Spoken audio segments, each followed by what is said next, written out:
Nakakalungkot isipin, masakit pong makita, mahirap maranasan, mga alon ng pasakit at kahirapan.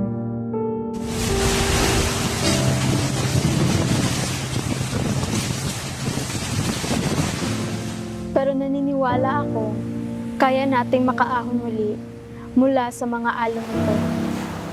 Masasabi kong ang Princess May noon ay mahina at madaling sumuko. Hindi katulad ngayon, I feel strong, confident, at may pangarap sa buhay.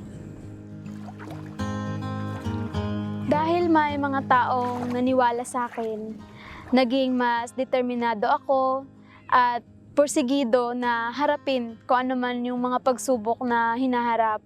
At dahil doon, naging active ako hindi lang sa school, kundi pati na rin sa community namin. Nung naging World Vision sponsored child ako, isa siyang blessing para sa akin. Hindi lang sa economical aspect, pati na rin sa personal development ko bilang isang bata. Siguro kung hindi ako naging sponsored child ng World Vision, baka hindi na ako nakapag-college. Tinulungan ako ng World Vision na magkaroon ng pag-asa at makabangon. Hindi lang ako natulungan nila. Dahil sa kanila, may mga batang nakapag-aral.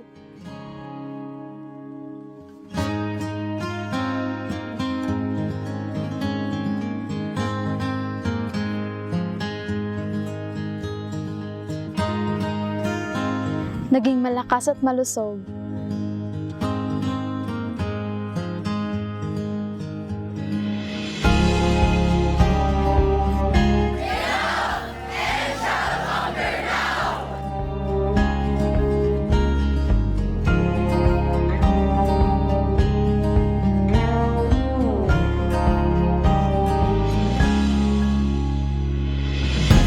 Mga tulad kong nahasa at nabigyan ng boses.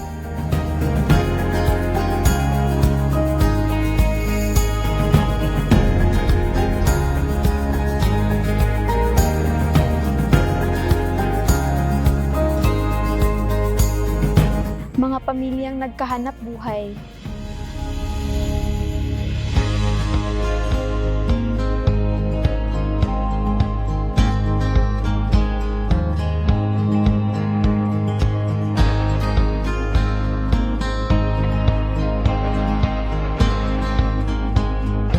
Mga komunidad na umunlad.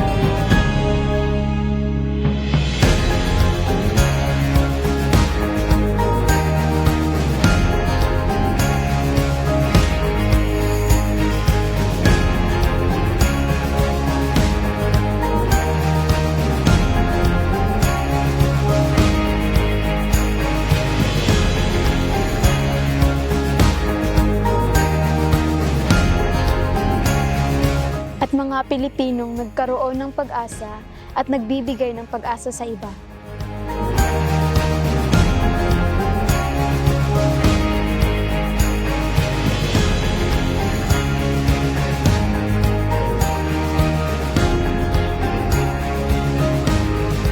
Kapag ang isang bata ay nabigyan ng pagkakataon, buong komunidad ang nagbabago.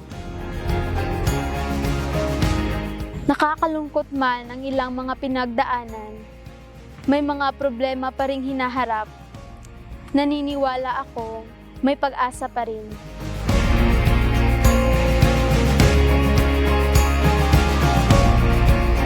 Aahon at aahon tayong muli, anumang alon ang ibigay sa atin.